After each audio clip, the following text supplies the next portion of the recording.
Hello and welcome to another Challenge Warlord Gold strategy guide. My name is Renstaud and today we will be covering Upper Blackrock Spire. Now this place is an uber bitch. Get it? But anyway, yeah, it's pretty lame.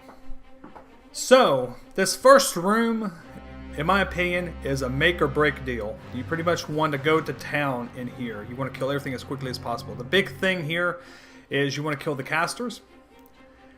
So the Blackrock, Warlock, whatever the hell you want to call them, Warcasters. You want to kill them first on this first pull here. As soon as it's dead and out of the way, proceed on to the next pad over here. We'll get them grouped up. Going to AoE grip them now. Sometimes the grip doesn't quite reach like you need it to, and shit can get out of hand here. I lost aggro on one of the ads, believe it or not, and it cost us our healer. But nonetheless, we managed to survive and make do. Pop the cooldown, Death Pact.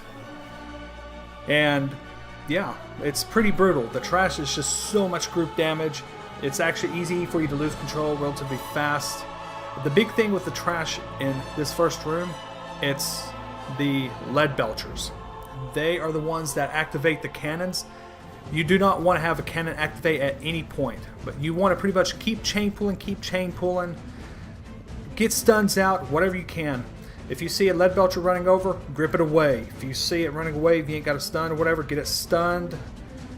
Just do anything you can. All DPS needs to prioritize the lead belchers as soon as they are engaged. And pretty much it's like we pulled the pat in the first three groups right up here at the ramp. Get everything caught up here. We'll give our healer a moment to rebuff, re-get some stuff, get his food back on if he needs it.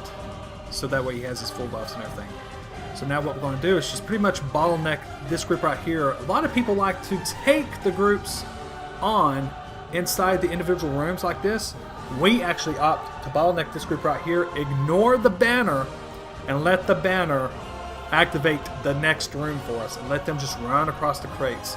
So we need all the AoE. You want to pre-pot, pot during, just go to town, use whatever you've got and unload. We used Army of the Dead to help tank.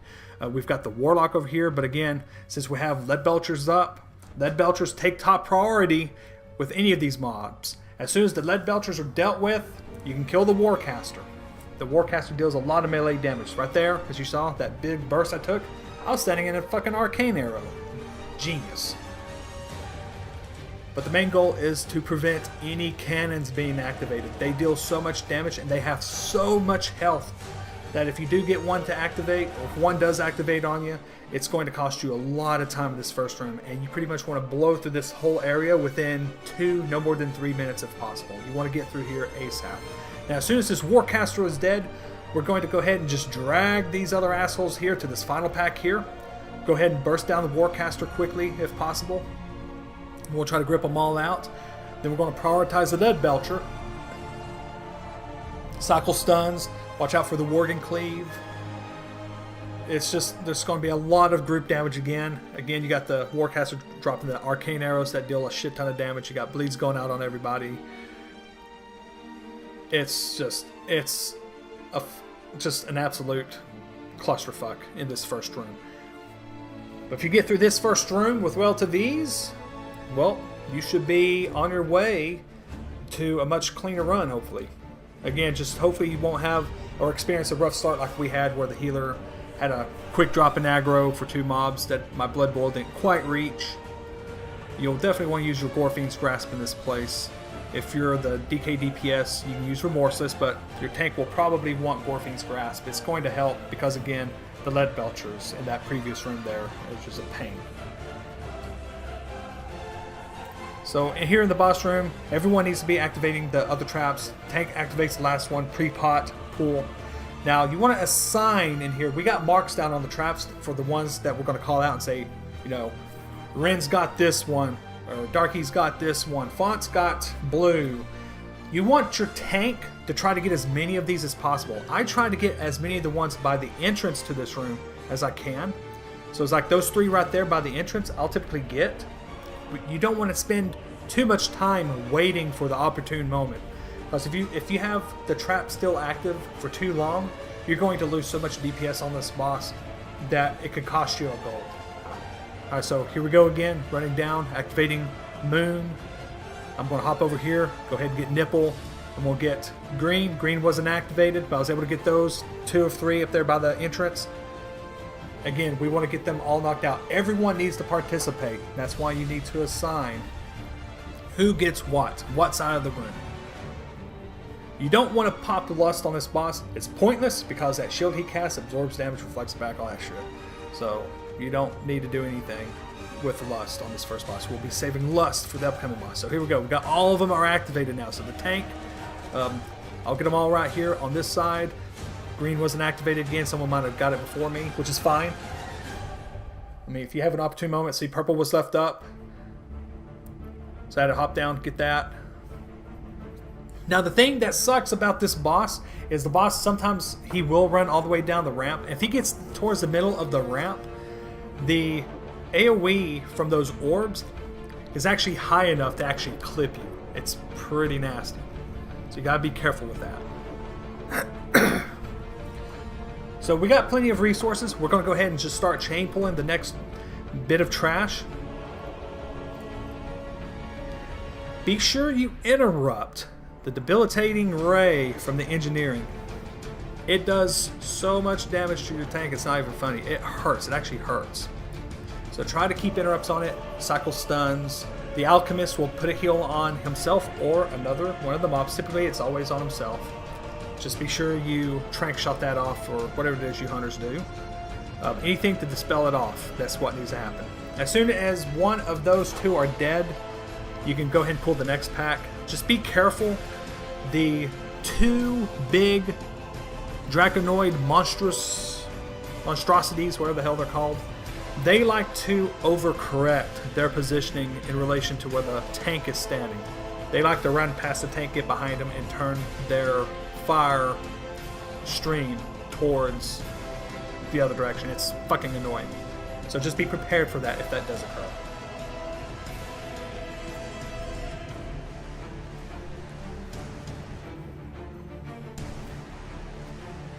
So based on healer mana, if your healer's good on mana, you can chain pull the boss pretty much right after this. Pre-pot and pot during, there's no need for an invis pot. You won't be invis potting in this place until the very end. So here we go, going to pre-pot, Lust, and just focus everything on the boss. Let Cleaves take care of the ads, they'll be up a little bit longer, but we need everything on Kyrak if we can. Tank needs to be sure to avoid all the fire casts that's coming out on the ground. And be sure you get every interrupt for debilitating fixation, because that is a pure, well, not a pure threat drop, but it'll cause him to fixate on someone else, and the last thing you need is him to go on your healer, and you pretty much lose it right here. Be sure you don't stand in the green serums. I know I'm guilty of standing in them for a second or 2 myself. Camera angle in here, at least with where I'm positioning the boss, is pretty shitty. It sucks. But again, I'm just trying to prevent any of the mobs that's with the boss, including the boss himself, from overcorrecting and causing even more issues. Now the Viral Blood Serums, when that comes out, your hunter can actually remove that off the boss, and it needs to happen as soon as it's up on him. Here we go, Rejuvenating Serum. Hunter gets rid of it right now. He got maybe a tick of heal off, but it didn't look like he got any at all. So we just finish off the boss here. You want to kill him pretty quick. This fight is relatively fast. You can actually get him down within about 1.5 minutes tops. We managed to kill him in about 1 minute 22 seconds, 1 minute 31 in that ballpark. We actually had pretty good bursts on him. So now we'll haul ass up here. We'll go to the second hallway. We don't need to do any of the shit back here. We don't want to. Don't need it. We're going to have the kill count exactly with what we're about to do here. A lot of groups like to invis past all this shit and kill everything towards the end. Fuck that. We're going to kill these assholes. We're going to pull them down the hallway here. You want to focus the elite down. The elite will cast an AoE roar that reduces everyone's damage dealt. So we want to blow him up and interrupt that cast when it comes out. There it is, Intimidating Shout, interrupted. And once the elite's gone, or damn near dead, tank needs to start kiting, because the shield smash from the veterans hurts and applies a stack and debuff that increases your damage taken. It's brutal. So stun, kite, just whatever you can, but kill these assholes quick. Once those are done, if RNGesus is nice to you, the big ogre will pat away, which is perfect. That's what you want to have happen. And we'll pull the 2 stationary ogres, we'll pull them down the stairs. Be mindful of your positioning when they're coming down, because you can get clipped by that friggin' stomp, their smash, and it does a lot of damage. What makes this pool somewhat dangerous, I mean, I know it's only 2 ogres, but what can make it somewhat dangerous damage is if their smash gets offset for some reason, like we're experiencing right there. One smashes, the other smashes, they're just slightly offset. When they enrage, your hunter needs to do their trank shot, anything to remove or dispel the enrage off them. Get them bursted down quick. And what we're going to do is hopefully the pat isn't up here, which if he is, it's better to wait for him to pat away instead of wasting time killing him. Just let him pat away. I'm just going to nudge up here and hug the wall. We're going to haul ass up to the next little area here. And that asshole is patting away. Perfect. You get to skip him. Don't need him. Blow up this group here. Now the Dreadweaver needs to go down quickly. We don't want him or her or it summoning any more adds for us to kill. We don't need to waste time up here. So cycle stuns, interrupts, everything you can to blow up this pack quickly. Here comes this, and the Summoner. The Summoner! I'm terrible with names today. The Summoner is the one that needs to go down quickly though, but both your casters, regardless, need to go down pronto. The Veterans can go down last. It's no biggie. So as soon as everything's dispatched up here, jump down, regain resources if needed, activate the boss. You want to get up here and do whatever you can to aggro them through the gate, if possible, so you get that much more time up on them. You want to burst them down and force the phases to come through a little bit quicker. So yeah, just drop your snares, AoEs, go to town, cycle stuns, interrupt any casts that might come off from casters that do come out. And of course, watch out for the Worgen Slash when it does come out as well.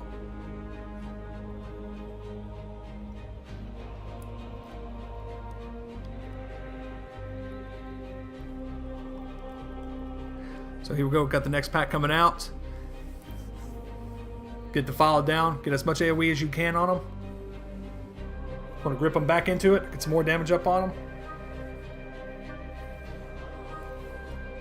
And we got casters in this group. Everything needs to be interrupted. If you have Dark Sim available, try to steal a Shadow Bolt. It deals quite a bit of damage. It can deal around 30% of their health as damage. It's great to help burst down adds. Considering how chaotic the pulls can be in regards to bursting everything down quickly but wanting to interrupt everything, be sure your DK coordinates with the group that, hey, I'm going to use Dark Sim, let me steal this ability, hold off on interrupt, take the gamble. If you're the one targeted by all the abilities, take the gamble, take the extra bit of damage, pop a small cooldown to survive it, so you get that extra damage output on the mobs. The quicker they die, the quicker you get to the boss.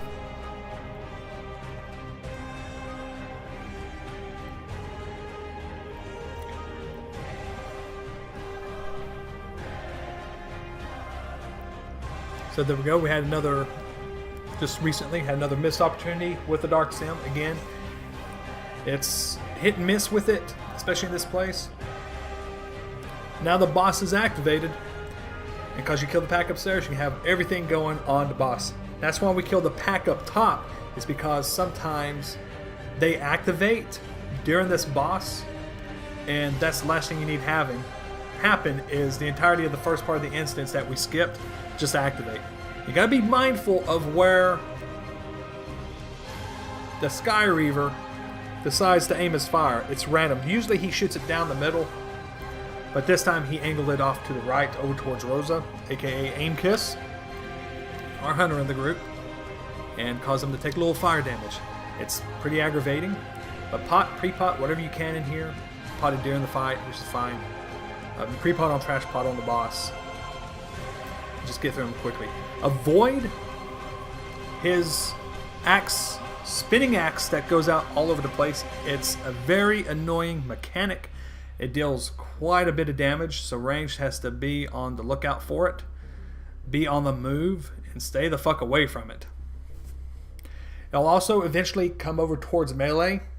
On this pass, we actually got pretty lucky. It didn't quite get to us. It got close, but it didn't quite, prioritize us. It was wanting to stay with our mage and our hunter for the most part, but luckily they can do quite a bit of damage on the move to an extent, and it definitely worked out for us on this fight this time around. So here comes the axe coming right at us now. So we got to haul ass away. Just don't get clipped by it or cleaved by it. It's, again, a very annoying mechanic. The longer you spend on this fight, the more of those axes come out. We actually had one attempt when we first came here to work on gold. We fell so far behind, we had like 6 of the weapons out, and it was just overwhelming. We actually wiped on it. It's very annoying. So this trash pack here, we want to blow up the ogre first. Now this ogre casts a fear, and he does a forward moving slam, his frantic mauling. Or not the frantic mauling, rather, but it's just another smash. It's fucking aggravating. The worst thing that can happen here is if you're feared and the warg in the group is doing their mauling on you. So there's the frantic mauling from the warg. Gotta move out of it. Watch out for the smash. Be careful of the fear. You can actually range it. It's kind of hard for melee. We're doing everything so tightly here in this little room. We want to kill everything quickly so we can head down the ramp coming up and get the rest of the shit cleared. See, as you can tell by our kill count, we're already right on the money with our kill count. So we're going to focus down the little ogres. You can ignore the big one. The big one will do his smash still. The little ones, the smaller ones, the actual casters, they're the ones, they will pat away and go to these little cages around here. They will unlock the cages to let out whelplings. We do not want those whelpling drake things. We don't want them to come out. That's just more waste of time on AoE trash. Don't need it to have. You don't need it to have your kill count, nothing. And then we'll focus this big brute down. When he gets close to down, we'll go ahead and activate. When those 2 ogres over there by the door to Rage Wing are activated, we'll have our healer or hunter, we'll have someone go in there to activate the RP for Rage Wing, so there ain't no downtime. We can just go straight from this, straight to the boss, and pull right away. Again, we get double fear here. The worst part with these 2 is if they offset their fear, you're most likely going to have your tank or melee potentially get killed because the fear stacks, and it's just unfortunate that it can't happen. It actually happened to me on one run. They were offset perfectly to the point there's just no escape. Icebound Fortitude wouldn't even break me free from it. It was very, very inconvenient. So everyone's resources is good. We haul ass in. We can pre-pot. But do not pot again during this fight. Pre-pot only. So be careful of your positioning, because when he does his little lava spew at you, he leaves behind the engulfing fire, the little patches right there. Or not the engulfing fire, but the little patches of lava and shit from his spitting. It's just be careful not to walk in it. Now the engulfing fire does cover the entirety of the platform. It's not a partial sweep like it is on normal or heroic. You actually have to hug the outer walls to avoid it. So be prepared for that. And that's what makes placement of the little fire patches even more crucial. Now, you can pop a small defensive cooldown. Healer can go to town with AoE healing right here. Just want to group up and AoE this group down as quickly as you can. And your tank needs to be hugging the wall closest to where Rage Wind comes back up, because anyone closer than the tank, Rage Wind will just hit them and practically one-shot them. It's pretty ridiculous, but you want to get as much damage on them as possible. If you have strong upfront burst, you can typically have just one air phase, but most of the times you're going to have 2. You can actually jump over the patches without taking damage. It's not like some of the other AoEs that we see on the ground in the game, where if you jump over it, you take double damage like Imperator Margok crap. But yeah, see, it's like right there to the left. It's a choked off point, so you can kind of run between them, but be careful not to get clipped by it. And again, we got another air face here. And considering the boss is now under 50-40% health in that ballpark, the boss will land this time. So you want to face the boss towards, well, whatever direction is most convenient for you. And you just pretty much burst him down. Again, be sure you do not pot again during the fight. You need to have your potions off cooldown because you will be invising shortly after.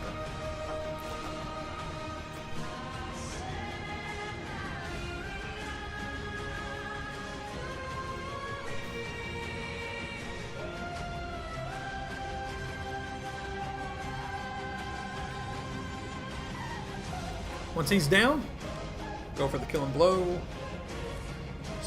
Hot tail it over here.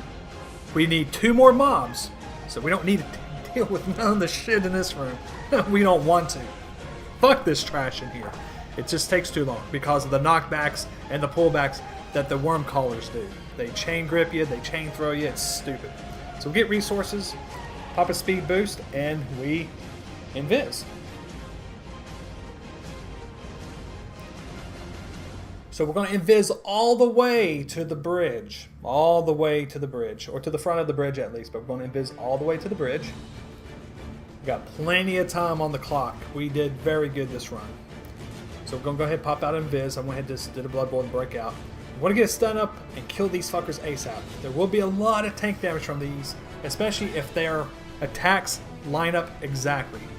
Their shockwaves are lining up perfectly. So I'm trying to range it. Didn't get hit by that. It's just massive tank damage right here. So it's vital that you burst them down. And considering we've got roughly 3.5 minutes, we'll have about 3.5 minutes on the clock. We can actually take our time with Warlord Zayla, which is very nice. It's very nice to have that amount of time banked for the final boss. It's just because of the nature of the fight, it's very annoying. So obviously you won't be able to pre-pot because you invised. But you will have lust up, which is a key thing. But you will not use lust on the pull. Do not lust on the pull. So you want to keep, in the first phase, the boss relative to the center. When she does her fixate on you, when she goes to do her Black Iron Cyclone, whoever is targeted wants to kite it away from the group and not get hit by it. If it's on the tank can just pop a small personal cooldown, like a rune tap or shield barrier, or rather shield block. Just pretty much anything. I mean, you can just sit there, absorb the damage, mitigate it, whatever. Just get her down quickly and get her into the second phase.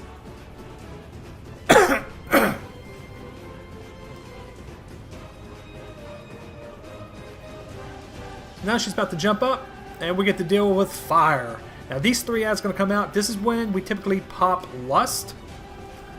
So we burn them down quickly because this trash is annoying. They will knock you off the platform. So you're going to have to probably eat some fire damage. Just be careful of placement and start cycling personal cooldowns if you are the one getting knocked back. It is possible for all 3 of them to line their knockbacks behind one another. I actually got batted off the platform in one attempt from the dead center of the platform. Got knocked up. The other one knocked me up as I was landing. The other one knocked me back as I was landing again. There's just some shit RNG. It can happen. It rarely does. It rarely does. That was a one-time occurrence that happened. So now we have to dodge the fire. Be sure you have your camera zoomed out so you can at least see where the drakes are coming from. And just take your time. If you've got over 3 minutes banked for this fight, don't worry about rushing. Just try to keep good, consistent damage going, and you will have this fight in the sack, and you'll get your gold with time to spare. So I chose to eat some fire, get some runic power up as well, but also to get the boss towards the center, relative off center.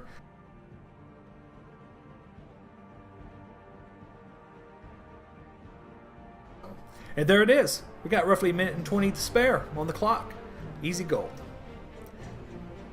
Thank you for watching. We will see you next time.